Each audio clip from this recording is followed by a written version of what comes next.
Buenas tardes, ¿cómo están? Bienvenidos hoy que es el día viernes 19 de junio del año de la pandemia del 2020. Vamos a continuar con nuestras sesiones con relación al sistema acusatorio. Hoy iniciaremos la clase número 2 de esta serie que llevaremos a cabo pues en tanto dure la pandemia y también tengamos tanto ustedes como un servidor la oportunidad de estarnos reuniendo. Ya está colocado en el post del Facebook el link de acceso a Zoom, que es donde las y los espero a efecto de poder tener una interacción que permita que estas clases, estas sesiones sean lo más productivas para todas y todos ustedes.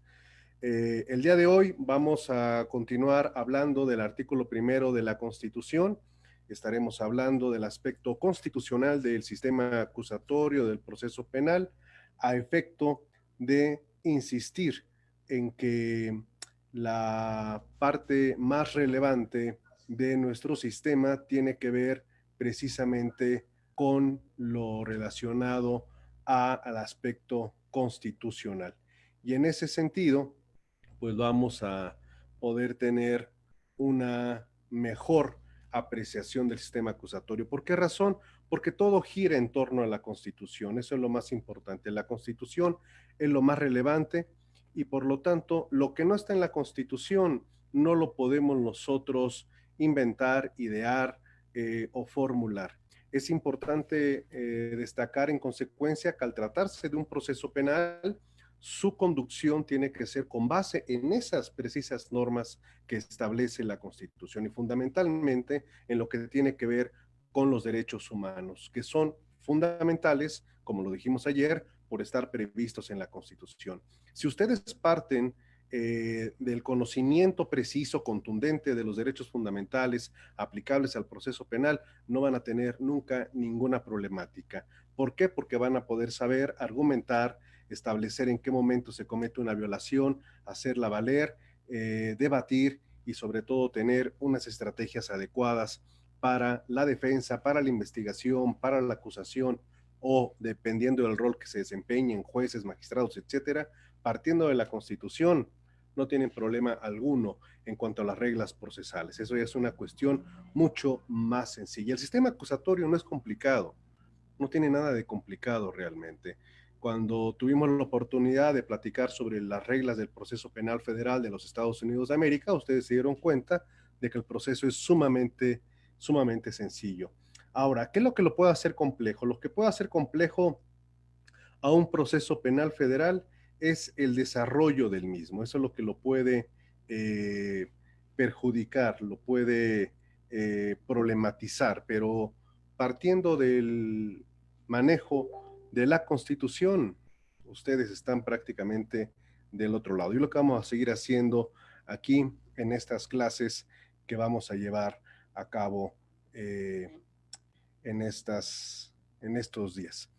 Vamos entonces a compartir pantalla para continuar con nuestra exposición. Ayer estábamos hablando lo relativo al principio pro persona. El principio pro persona, recordemos, es la aplicación de un criterio extensivo en materia de derechos humanos cuando se están dos normas en conflicto aparente. El sistema normativo, ya lo había referido ayer, tiene una inflación, tiene demasiadas normas, una cantidad muy grande que llegan en ocasiones a tener una contradicción. Un código dice A, el código 2 dice B y la situación está regulada por ambos. Entonces, ¿cuál es el código que se va a aplicar entre este enfrentamiento, este choque normativo ante un caso que compete a ambos? Bueno, el principio por persona es el criterio, es el marco para dirimir qué norma se debe de aplicar y en qué términos se debe de aplicar. Ayer, por cuestión de tiempo, pues ya no logramos tener algunas explicaciones concretas sobre esta situación. Lo vamos a hacer el día de hoy. Vamos a ver primero cómo concibe el Poder Judicial Federal al principio pro persona.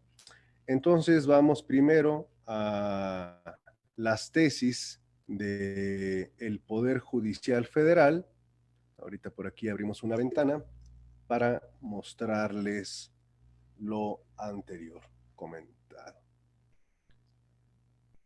Vamos a ver, nos vamos al semanario, que por cierto lleva 3 meses de vacaciones, hay que decirlo también.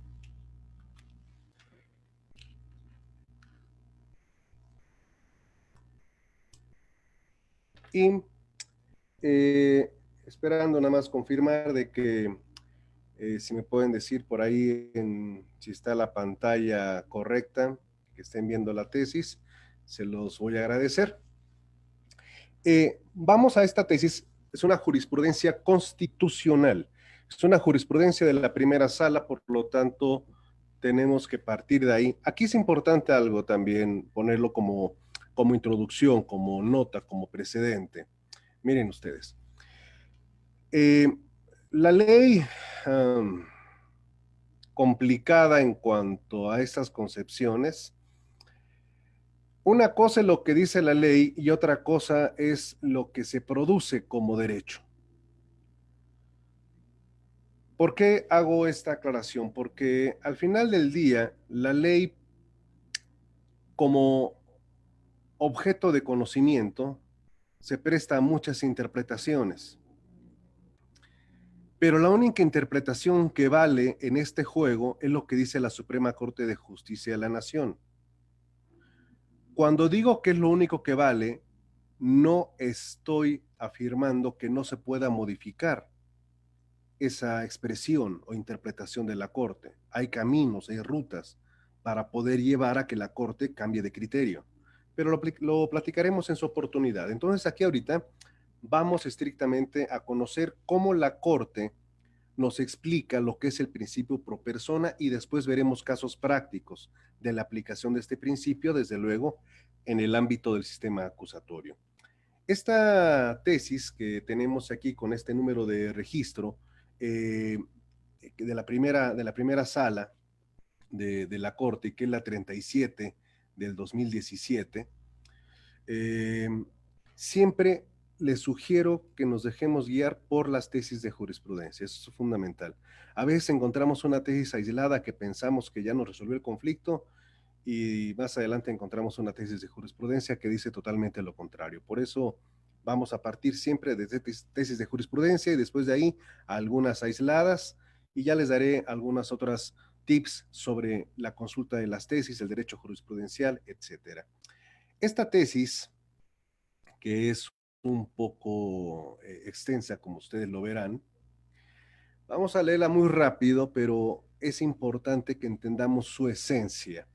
A juicio de la primera sala de la Suprema Corte, la supremacía normativa de la Constitución no se manifiesta solo en su aptitud de servir como parámetro de validez de todas las demás normas jurídicas, sino también en la exigencia de que tales normas a la hora de ser aplicadas se interpreten de acuerdo con los preceptos constitucionales. Ojo que aquí está la clave.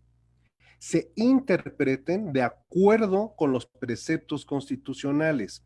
Es decir, si vamos a una agencia del Ministerio Público, si vamos a un tribunal, estamos en una sala de debate y tenemos una norma penal que puede ser el Código Nacional de Procedimientos Penales, que puede ser el Código Penal Federal, y tenemos un artículo por ahí que dice alguna circunstancia poniendo una firma o rúbrica falsa.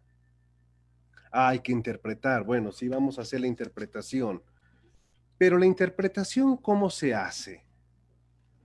Todavía no me voy a meter en temas de razonamiento judicial o razonamiento probatorio. Pero desde aquí les voy a tirar algunas notas. Miren, Peter Kuhn, que es un filósofo de la ciencia, nos enseñó, Thomas Kuhn, que fue un filósofo de la ciencia, nos enseñó que todos los fenómenos se tienen que estudiar de acuerdo con el contexto histórico en el que se producen, pero hay que tomar en consideración que la interpretación de los hechos, la gente antepone la experiencia privada para la interpretación de los mismos. Es decir, habla cada quien de acuerdo como le fue en la feria. Cada quien impone su visión en ese mundo de interpretación. Y si eso lo traemos de la filosofía de la ciencia a la práctica judicial penal, a la praxis del litigio, nos vamos a encontrar que así ocurre. Tenemos como una predisposición a interpretar la ley con base en una experiencia previa que tuvimos. Favorable, desfavorable, pero, es que este caso, yo tuve un caso así, tuve un caso asado, y me dijeron esto, me resolvieron esto. Y la interpretación de una norma nunca debe hacerse expresando, yo creo, porque el creer es una actividad que se desarrolla en los templos, que ahorita están cerrados. El que quiera creer, la que quiera creer, tiene que ir a un templo. En una sala de debates, en una investigación criminal, no se cree. Se elaboran hipótesis, se construyen argumentos. Y eso nos exige, por lo tanto, un nivel de racionalidad superior y distante a la creencia. La creencia queda fuera de la sala. Todas las creencias van a quedar afuera de este curso. Y aquí nos tenemos que ceñir a estructuras racionales. Y la primera estructura racional que nos indica esta tesis es en este tercer renglón. A la hora de ser aplicadas las normas, se tienen que interpretar de acuerdo con los preceptos constitucionales. Entonces, si estamos en un debate de interpretación de una norma, ¿a qué preceptos constitucionales nos vamos a referir? Al artículo 108, al artículo 115, al artículo 79, 73. No, señores, nos vamos a referir a los preceptos constitucionales que establecen derechos humanos y que el día de ayer en este cuadrito, espero se pueda ver, si hay algún problema en la visualización, favor de avisarme. Este marquito es el que no se nos debe de olvidar. Esos son los artículos, esos son los preceptos constitucionales a través de los cuales se debe de realizar la interpretación de una norma cuya aplicación se encuentre en conflicto. Y vamos nuevamente, que es el 1, el 14, el 16, el 17, 18, 19, 20, 21, 22 y 23. Ese es nuestro marco constitucional que es el determinante. Entonces, si tenemos problemas de interpretar una norma, nos vamos a estos artículos. Eso es lo fundamental en la interpretación. Bien, volvamos a la tesis que estamos analizando, ahora.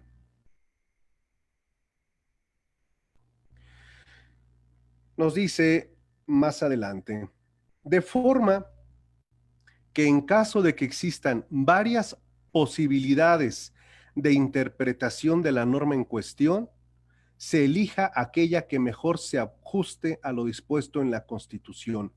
Esto es lo que ustedes van a escuchar en clases, en textos de investigación, como interpretación conforme.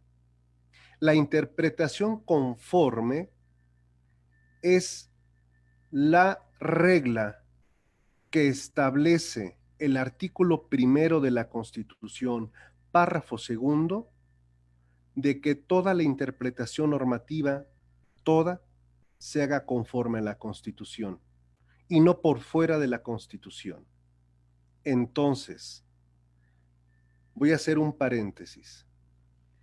Podemos interpretar desde la Constitución que una persona cometió una conducta con todo el conocimiento y con toda la intencionalidad de realizarlo?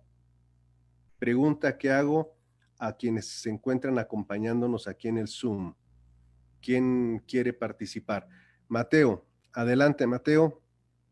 Eh, Ustedes pueden activar su audio directamente, pero ahorita aquí ahí está, ya está, perdón, se lo apague. Ahí está, Mateo, adelante. ¿Qué tal? Buenas tardes, maestro. Es Heriberto Caravantes.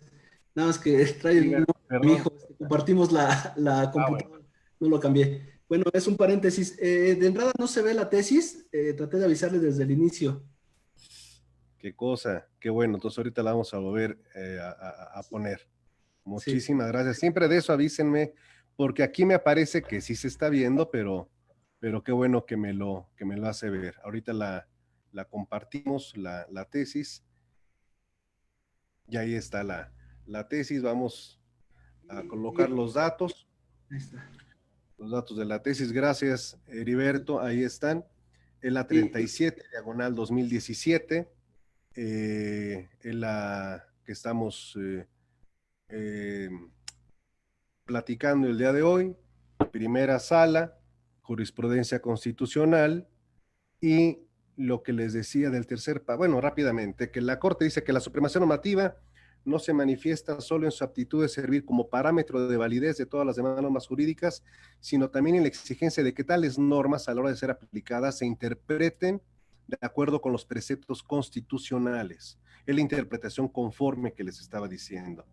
Y por ello les vuelvo a preguntar, una norma la podemos interpretar de manera inquisitorial, podemos interpretar una norma en perjuicio de alguien. Déjenme hacer este ejemplo. Onus probandi, la carga de la prueba. Eh, primera pregunta que les voy a hacer. Por favor, quienes quieran participar, levantan la manita. ¿A quién le corresponde la carga de la prueba? Déjenme regresar al Zoom.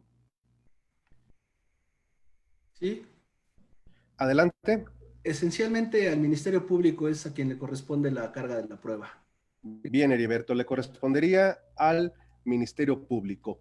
Estamos en un ejercicio. Ahora, pregunta, si la investigación que se está realizando es por el tipo penal de enriquecimiento ilícito de un servidor público, conducta que se encuentra tipificada dentro del capítulo de delitos en materia de corrupción, la carga de la prueba sobre quién recae.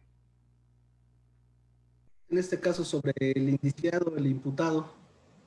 En este caso, va a recaer sobre la persona que es investigada por ese enriquecimiento ilícito.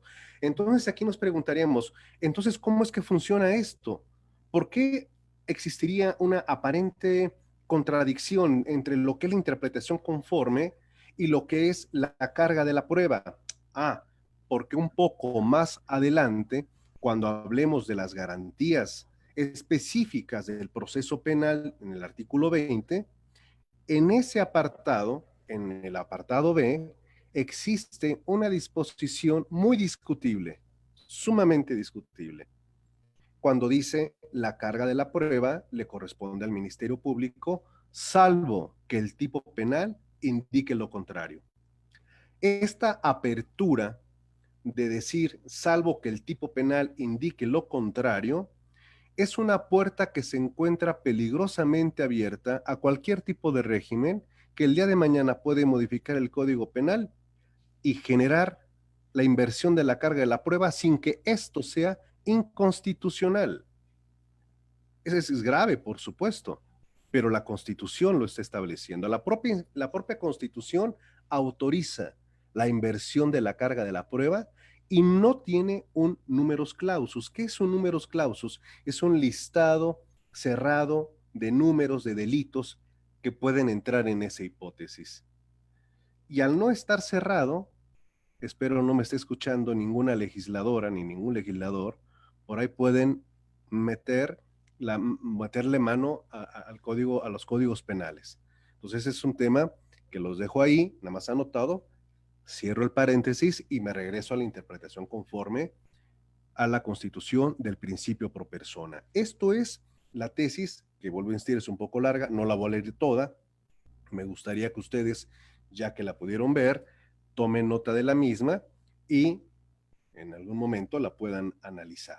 Bien, vamos a ver otro criterio sobre esta temática que estamos manejando el día de hoy, que es lo relacionado a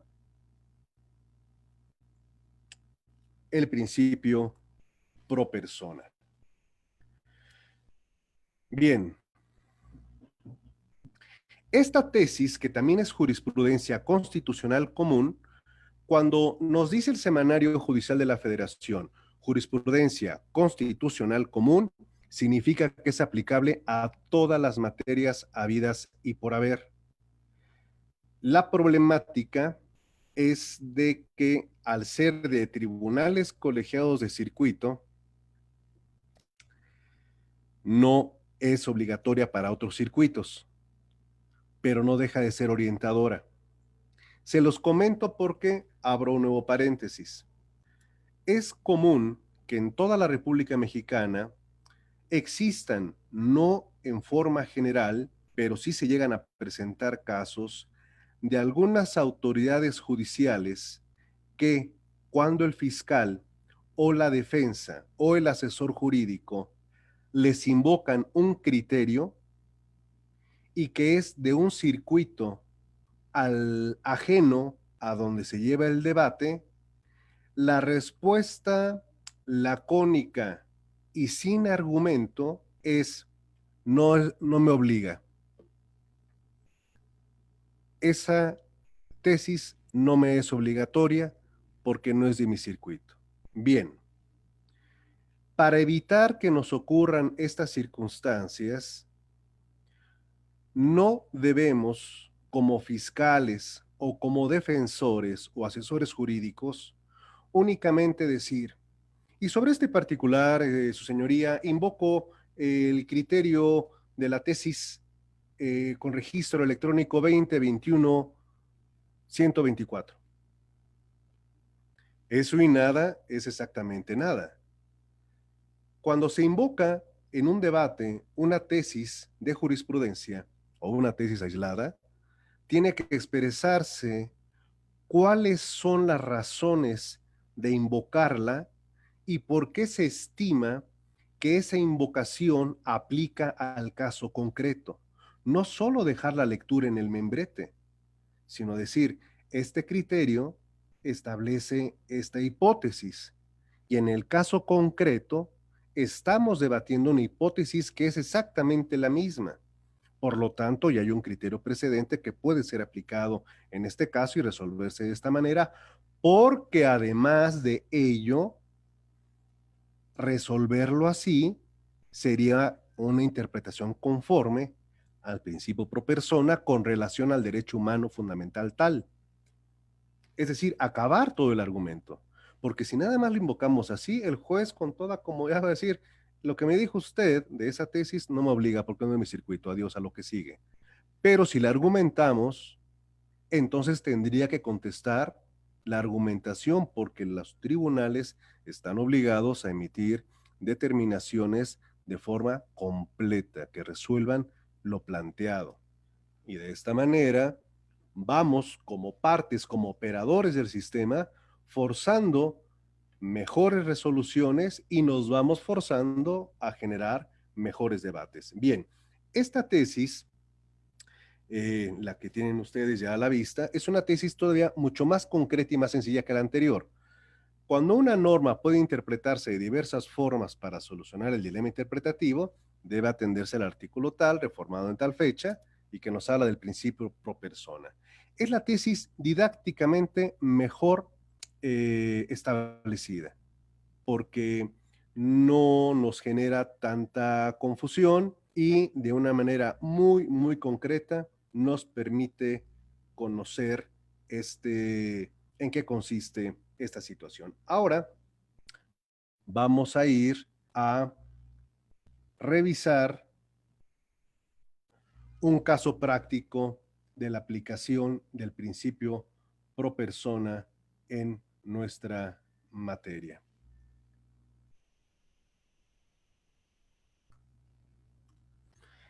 Esto es algo que ocurre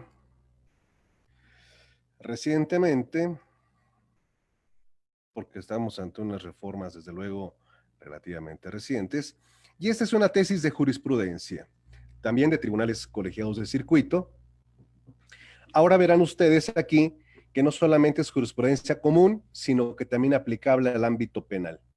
Bien, vamos a ver de qué se trata este caso. Este caso se trata de una persona que está pidiendo un amparo, que está pidiendo un amparo. Esa persona está involucrada en un proceso con varios coacusados, con varios concausas, ¿no? Pero de ese grupo de acusados, solo uno está promoviendo el amparo. Bien, cuando la autoridad recibe el amparo y del análisis que hace del proceso, advierte que el coacusado que no pidió amparo, pero manifestó haber sido víctima de actos de tortura durante su detención, la autoridad no puede dejar de lado esa denuncia sin que ello implique que meta al quejoso al amparo, al acusado lo vuelva quejoso de manera oficiosa. No, hay reglas. El amparo lo pidió Jorgito y Arturo es el que se está quejando, pero Arturo no pidió el amparo. El juez no va a meter a Arturo, no, ni lo va a amparar a Arturo. Lo que tiene que hacer es darle vista a la autoridad competente para que investigue ese hecho. No puede pronunciarse sobre ese particular. Y aquí lo que está premiando es que, de acuerdo con el principio pro persona, para efectos de la protección de los derechos en cuestión, la autoridad de amparo no debe limitarse a los hechos denunciados por el quejoso. Entonces, da vista al Ministerio Público. ¿Cómo está actuando? Aplicando el principio pro persona. Sobre un caso similar, vamos a recalar un poquito más adelante. Ahora, si hasta aquí hay alguna pregunta, por favor recuerden, háganmelo saber y reviso en unos momentos más si por el Face hay alguna pregunta sobre esto que estamos comentando.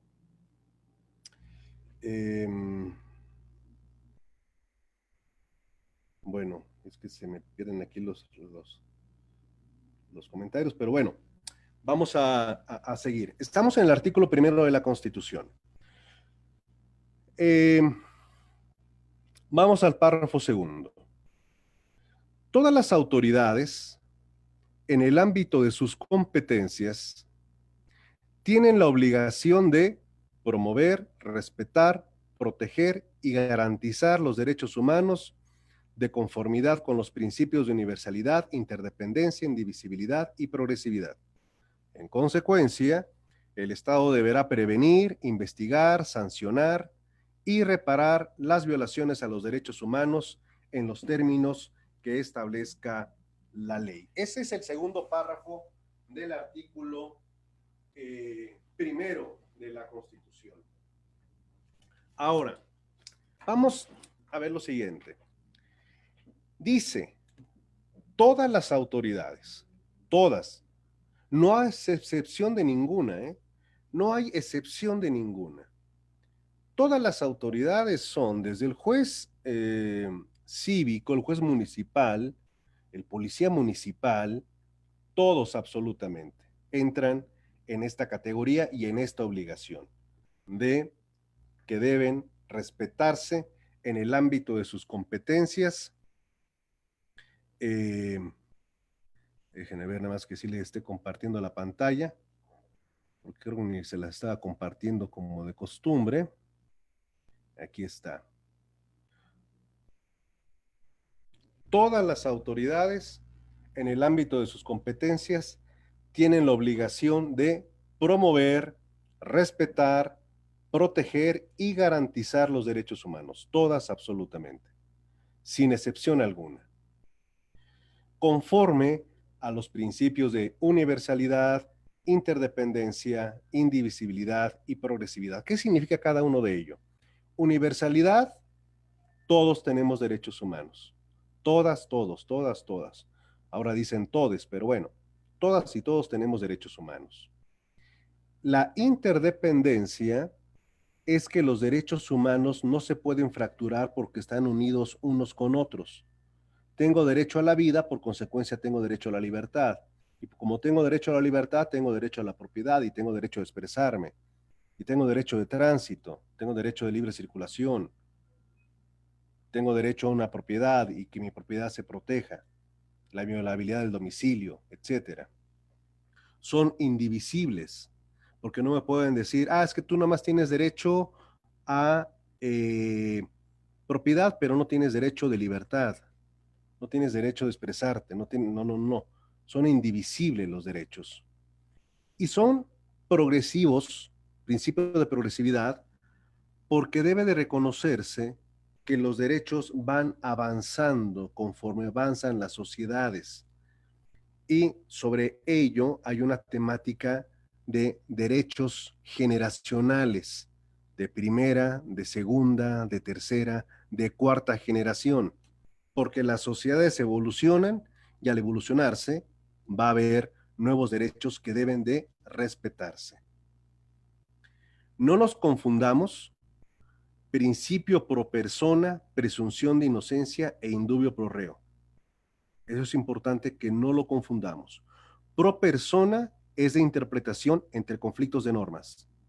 Presunción de inocencia porque a la persona se le presume inocente salvo que el Estado demuestre lo contrario, que el Estado demuestre que la persona es culpable. Y el indubio pro reo es en la invocación y aplicación de una norma en concreto, cómo se va a resolver a favor o en contra del reo. En el caso concreto, todo a favor del reo, indubio pro reo. Casos de deliberación, casos de razonamiento, indubio pro reo. Bien, entonces son diferentes principios que pueden estar coordinados, pero no significan lo mismo. Ahora, vámonos al artículo 14 de de la universalidad. Espérenme tantito. De la universalidad me falta mostrarles algo rápidamente. Vamos a ver de lo que tiene que ver con la universalidad.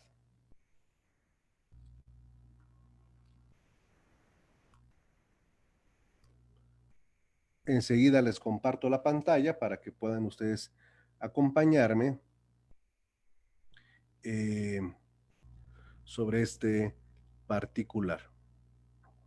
Vamos a ver esta cuestión de la universalidad conjuntamente con este análisis del artículo 14, que es obviamente de los relevantes, y que en su primer garantía, la primera garantía del artículo 14 es la irretroactividad. Vamos a analizarla. A ninguna ley, ninguna, se le dará efecto retroactivo en perjuicio de persona alguna. Luego entonces, en beneficio se podrá, pero tenemos que distinguir leyes procesales de leyes sustantivas. Leyes sustantivas es el Código Penal. Leyes adjetivas son las leyes procesales, el Código Nacional de Procedimientos Penales. Esas son las dos leyes. Algunas se pueden retrotraer, algunas no, algunas sí. Vamos a revisarlo. Vamos a ver qué es posible hacer en esta materia. Y para ello, vamos a comentar este caso. Una persona es detenida, digamos, la detienen ahorita, en cualquier estado de la República, el que ustedes gusten y manden, porque tenía una orden de aprehensión por un homicidio cometido en el año de 1998. Le echan el guante y lo llevan al cerezo correspondiente. Bien, ya estando privado de su libertad, el reo presenta una solicitud al juez de su causa.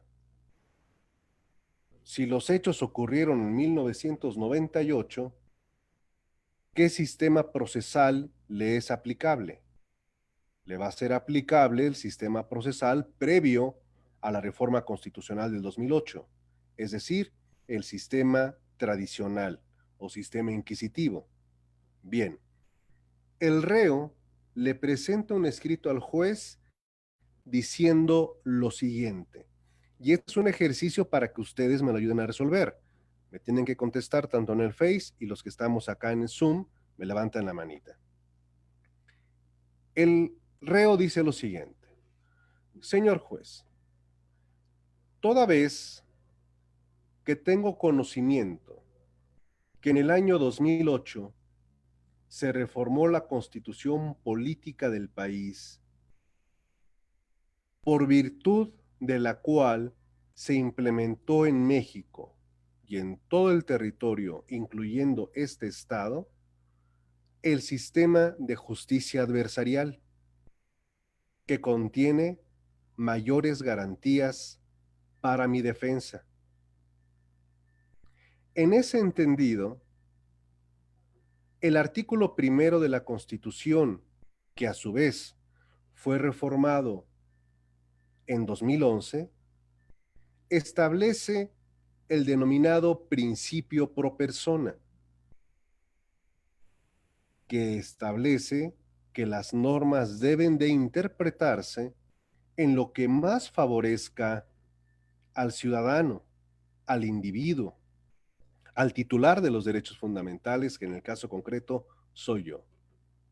Y que esos derechos humanos, todas las autoridades tienen la obligación de respetarlos, de promoverlos, de protegerlos, de garantizarlos, con base en los principios de universalidad, indivisibilidad y uno que me importa mucho a mí decirle y recordarle ahorita, su señoría, el de progresividad.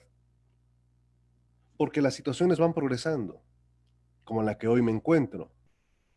Por lo tanto, le solicito que decline usted su competencia y envíe todo mi caso a el Centro de Justicia Penal, aplicando el principio pro persona y cumpliendo con la obligación que la Constitución le da a usted de velar por mis derechos humanos.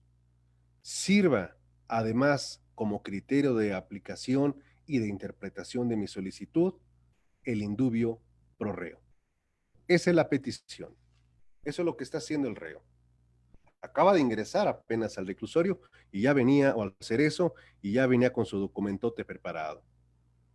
La pregunta que ustedes deben de resolverme es, ¿qué le contestamos? ¿Qué le decimos? ¿Quién levanta la manita? Un día les voy a hacer una lista para preguntarles así de manera directa. Vamos a ver a Verónica. Luego ya no van a querer entrar a clase porque les pregunto. Verónica, ¿quién anda por ahí? Vamos a ver por acá, en el Face. Sí, sí, maestro, acá presente. A ver, Vero, ¿qué opina usted de esto? De que el reo pide, Que se le es- juzgue por el sistema acusatorio y no por el sistema tradicional. está perfecto, porque en esta nueva reforma sí aplica más derechos para él, para todo, para la víctima y para el imputado, y está en su derecho de acuerdo al principio de el, ¿cuál mencionó, maestro? El Eh, principio pro persona, Aparte del pro persona, perdón, hablando del de pro persona, el pro reo, pero no es el principio, perdón, es una de las características que viene siendo como viene aplicado ahí en el artículo 1, que puede, ¿cómo le diré? Como, ay, es que me agarra acá de sorpresa. Bueno, no se apure, Vero. En la siguiente la voy a ver a agarrar de sorpresa. A ver, el conflicto es que el reo está diciendo, yo quiero que me juzguen por el sistema acusatorio. Y quiero porque es mi derecho y los derechos humanos y todo eso, ¿saben? Todo. Bueno, es muy importante que me sigan. A ver, vamos a ver a Roberto Alfaro. Roberto, adelante, Roberto. Maestro, buen día. Muy buen día. ¿Sí me escucha? Y perfectamente. Gracias. Bueno, a mi consideración, el ejemplo que pone en relación a lo que nos estipula el artículo 14 constitucional, que nos dice que a ninguna ley se da efecto retroactivo en perjuicio de persona alguna, pues en este caso, en términos de ese artículo, pues le beneficia, en este caso, que sea juzgado con el sistema de justicia adversarial y no en el inquisitivo, toda vez que ahí pues, va a tener la forma de implementar una defensa técnica y adecuada, que no lo podrá hacer en el sistema inquisitivo. Ese es mi punto de vista, maestro. Muchísimas gracias, Roberto. Gracias por participar y de eso se trata, que todos participemos porque aquí estamos en sesiones para que todos aprendamos. Eso es lo más importante. Muchas veces, déjenme les comento y también les hago la atenta invitación a las personas que están en el Face que se vengan al Zoom porque es más fácil, así no me distraigo porque aquí los puedo ver y aquí participamos, hablamos y todo. A ver, en estas sesiones que vamos a llevar a cabo, tienen que aprovecharse de que no les paso lista y de que no les pongo 0 o 5 o 6. Lo que necesito es que participen, que todos se expresen sin temor, porque en las clases presenciales que ya dejaron de existir para todos los siguientes años y que van a ser ahora híbridas, las alumnas, los alumnos, sobre todo en el posgrado, les da pena, no sé cómo voy a participar, cómo voy a decir algo, si ahí está el juez, ahí está el MP, ahí está el abogado tal, y son muy penosos. No, no, no, hay que decir las cosas como van, así, oiga, yo pienso esto, opino, y este es mi argumento, y vamos, porque de eso se trata. En ocasiones, cuando deambulaba entre los pasillos del salón y preguntaba, hacía alguna pregunta, y entonces tenía que tomar yo la lista para ver a quién le preguntaba porque no había voluntarios, siempre de manera sistemática, las alumnas o los alumnos lo que hacían era esto, cuando pasaba a su lado,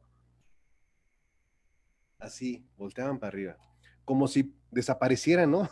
Como si fuera a desaparecer de mi vista, o se ponen así a buscar algo, ¿no? Aquí sin miedo, aprovechemos que estamos en estas charlas. Bien, entonces vamos a resolver la cuestión del planteamiento que les hice.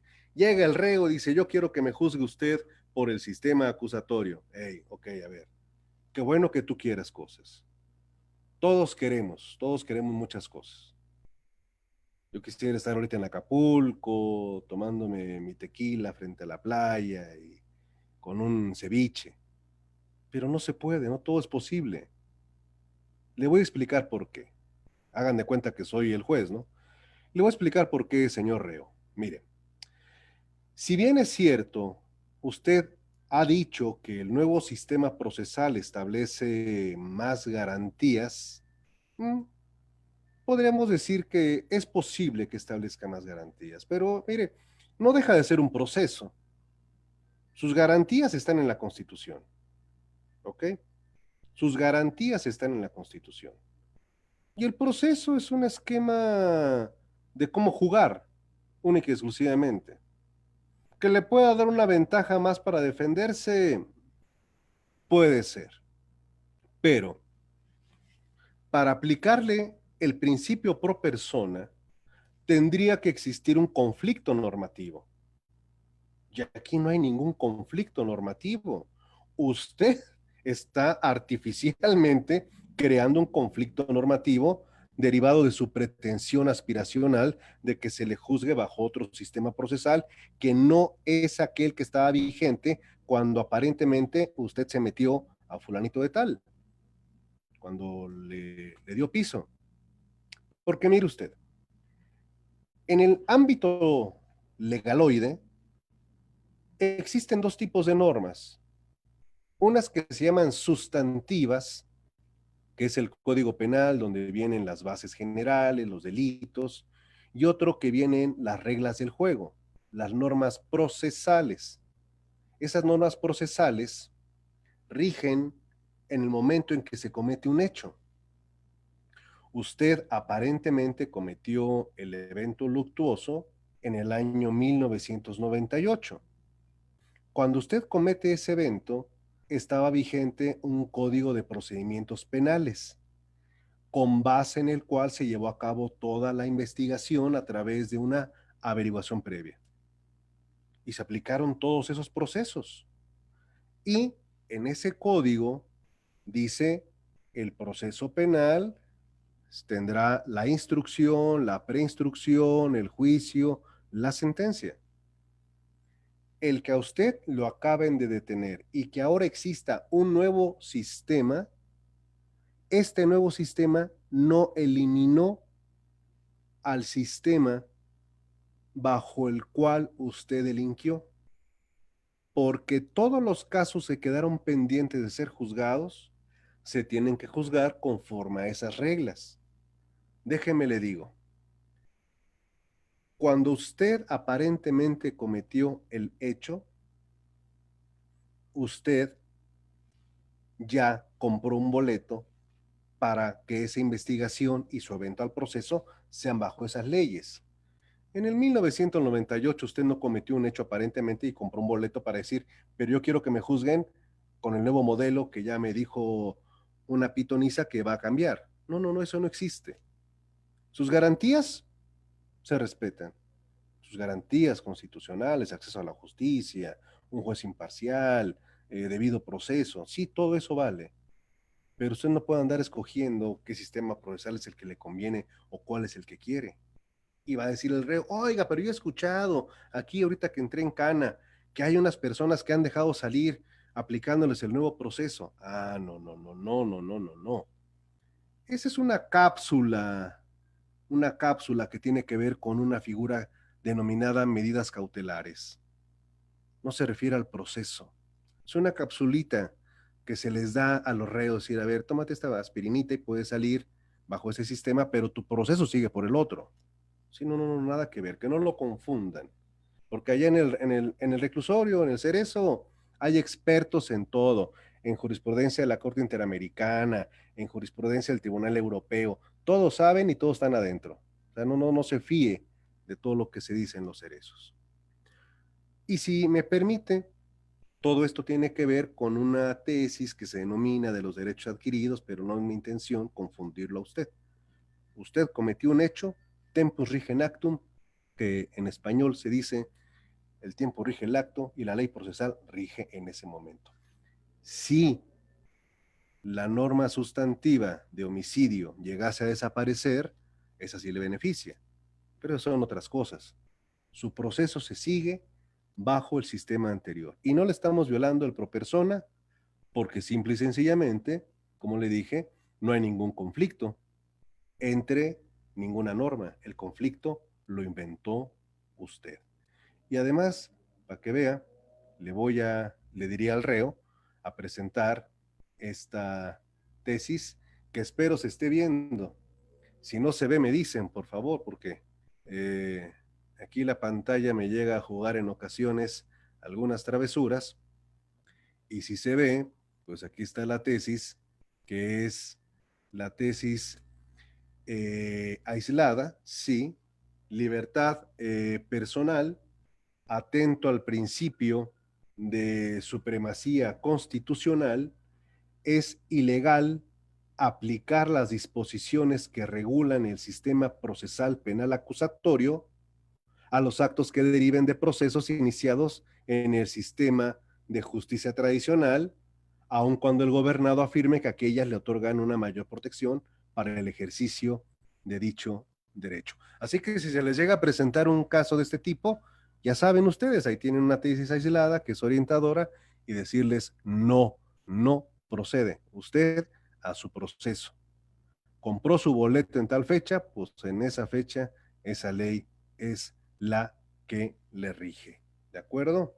Bueno, espero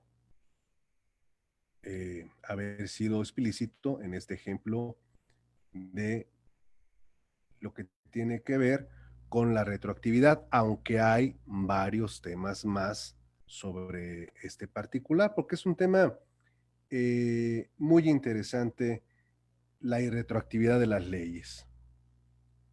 Veamos.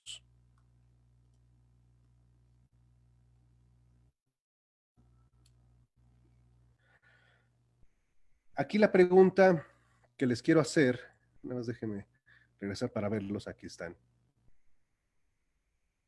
es la siguiente. Si la Constitución nos dice que la ley es irretroactiva, se ha dicho que la jurisprudencia, que es una interpretación de la ley y que tiene las características de la ley, porque es obligatoria, es general. La pregunta es, ¿la jurisprudencia puede ser retroactiva o no puede ser retroactiva? ¿Cuál es el criterio que vamos a aplicar ahí? Hace muchos años, muchos, presenté un amparo indirecto contra una orden de aprehensión. Era la década de los 90. En aquel tiempo, en ese amparo, anuncié diferentes tipos de pruebas.